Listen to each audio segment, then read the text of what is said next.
Good morning সবাইকে, welcome to the channel, welcome to new video. তো আজকে আর একটা নতুন ভিডিও নিয়ে চলে আসলাম। আমি শুরু করলাম আজকের ভিডিওটা। তো বেসিক্যালি মা হচ্ছে রান্না বান্না করছে আর আমি হচ্ছে এইখানে ঠাকুর ঘরে চলে আসলাম। এখানে হচ্ছে আমি আজকে সকাল সকাল উঠে ঝাড়ু দিয়ে দিয়েছি, তারপর এসে ফুল পেরে নিয়েছি, সুন্দর সুন্দর ফুল পেয়েছি কয়েকটা, আর আজকে জবা খুব একটা পাইনি। সে যাই হোক, আর হচ্ছে এখন স্নান করে চলে আসলাম। এখন আমি এখানে পুজো দেবো। তো হ্যাঁ, পুজোটা দিয়ে নি, মা রান্না করছে, তো ওইদিকে মা রান্না করুক, আমি এদিকে পুজোটা দিয়ে নি।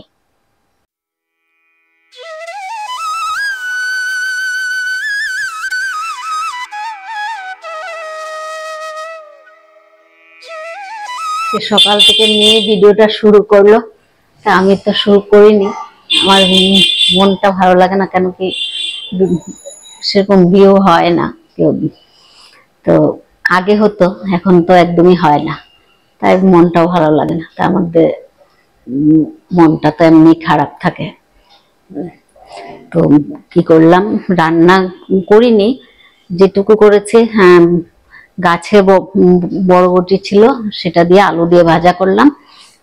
আর পরশু দিনের তরকারি, কালকের তরকারি মিলিয়ে সব গরম করে রাখলাম, সব ওদেরকে দিয়ে দিলাম। আর ডাল করেছি, কি ডাল বলে, মসুর ডাল করেছি, ইয়ে দিয়ে, আম দিয়ে।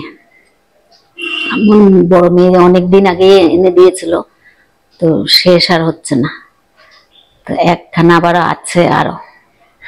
তো কি কি করছি দেখাচ্ছি। বানিয়ে দিলাম, ওই অর্ধেক ছিল আর অল্প রেখে দিয়েছে। এখানে পরশু দিনের ডিম দিয়ে করেছিলাম, আলু দিয়ে, সেটা আছে, মেয়েকে দিয়ে দিলাম ওখান থেকে। আর এই যে বরবটি আলু ভাজা, গাছের গাছের জিনিস খেতে আলাদা টেস্ট। এখানে সোয়াবিনের তরকারি কালকের, আর এটা পরশু দিনে ভেন্ডি আলু দিয়ে চিংড়ি মাছ করেছিলাম সেটা। আর মেঝে মেয়েকে দিয়ে দিলাম ওখানে ভেন্ডি আলু দিয়ে, আর ডাল, যে ডাল।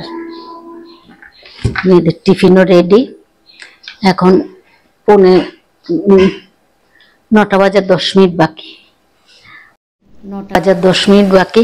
মেয়ে, ছোট মেয়ে খাওয়া হয়ে গেছে, মেঝে মেয়ে তো পুজো দিচ্ছে, ছোট মেয়ের হয়ে গেছে। মেঝে মেয়ে আসলে তারপর ওকে মুড়ি মেখে দেবো কলা দিয়ে, দই দিয়ে। দেখি এখন খায় কিনা, সারাদিন কি করি না করি। তেল ভরে নিলাম জারে, একটু গরম জলে দিলাম, আঠা আঠা হয়ে আছে। গরম জল সার্ফ দিয়ে ভিজিয়ে রাখলাম। এদিকে সর্ষে আনা হয়েছিল, যে ভাইয়ের শ্রাদ্ধের সময় বৌদিরা এসেছিল নাগাল্যান্ড থেকে, তখন সর্ষেগুলো আনা হয়েছিল। এগুলো আর ধোয়া হয়নি, সময় পাইনি ধোয়ার। তো আজকে ভিজিয়ে রাখলাম, তার মধ্যে রোদ নেই।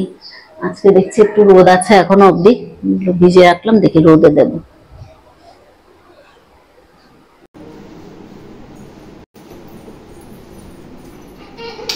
সাবধানে যাও, হ্যাঁ।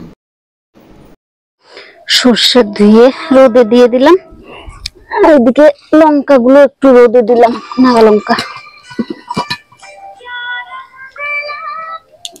এগুলো একটু রোদে দিলাম। এগুলো বেটে গুঁড়ো করে খাবো তরকারির সাথে, তাই সব রোদে দিয়ে দিলাম। আর এদিকে মেয়ে করছে ভিডিও।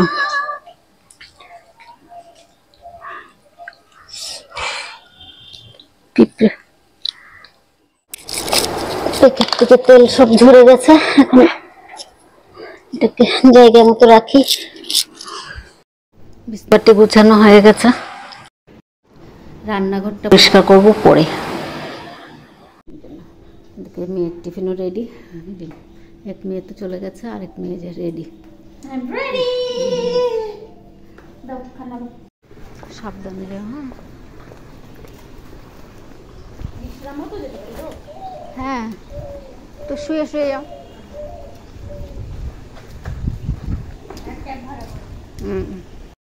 খাবারটা নিয়েছি, হঠাৎ বৃষ্টি, সকাল থেকে রোদ আর এখন হঠাৎ বৃষ্টি শুরু হয়ে গেছে। ছাদে সর্ষে আর লঙ্কা দিয়ে এসেছিলাম কোতে, তাড়াতাড়ি খাবারটা নিয়ে তাড়াতাড়ি করে আগে ওগুলো তুলে নিয়ে আসলাম। ওই যে বৃষ্টি, জোরে বৃষ্টি শুরু হয়ে গেছে, কি রোদ দেখা দিচ্ছে। ভাবলাম গরম হবে, জল ঢুকছে, জানলা একটু বন্ধ করে দিই। হঠাৎ কটা বাজে? 11টার দিন।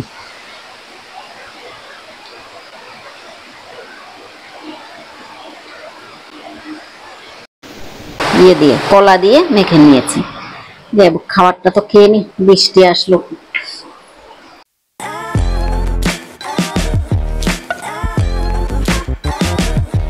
বারান্দাটা পরিষ্কার করে নিলাম, আর বৃষ্টি তো পড়ছে। রান্নাঘরও পরিষ্কার করা হয়ে গেছে। উপরে ছাদে জল ভরা বাকি আছে, জল ভরাতে হবে। জলটা ভরে নি, তারপর উপরে ছাদে যাব। উপরে ছাদের মধ্যে ওই হাড়ি ধরা কাপড়গুলো রেখে এসছি, মানে রোদে দিয়েছিলাম, ভুলে গেছি যেগুলো উঠাতে। আর বৃষ্টি পড়ছিল আর মাথায় ছিল না। সর্ষে আর লঙ্কাটা উঠিয়ে চলে এসেছি, গেট বন্ধ করে দিয়েছি। এখন যাই, ওইটা খুলে, গেট খুলে তারপর এটা কাপড়গুলো দেখি শুকাই তো নি, জল বৃষ্টি পড়ছিল, কোথায় শুকাবে, তো ঘরের ভিতরেই শুকোতে দিই। চান টান করে চলে আসলাম। এখন বারান্দাটা পরিষ্কার করে বোতলে জল টল ভরলাম, তারপর বাথরুমটা পরিষ্কার করলাম। পরিষ্কার করে একবারে চান টান করে মাথায় একটু শ্যাম্পু করেছি আজকে। একদম আঠা ফাঠা হয়ে যায় 2-3 দিনে, পুরো চুল আঠা হয়ে যায়। তার জন্য আজকে আবার একটু মাথায় শ্যাম্পু করলাম, করে এখন আসলাম। তো একটু যাই বান্ধবীর ঘরে, ওর বর একা অসুস্থ, তো অপারেশন হয়েছে। আয়া ছিল, আয়া আজকে আর আসেনি, তাই একটু দেখে আসি। বান্ধবী তো অফিসে গেছে, ও চাকরি করে, তো বাড়িতে একটু বরকে দেখে আসি কি করছে একা একা।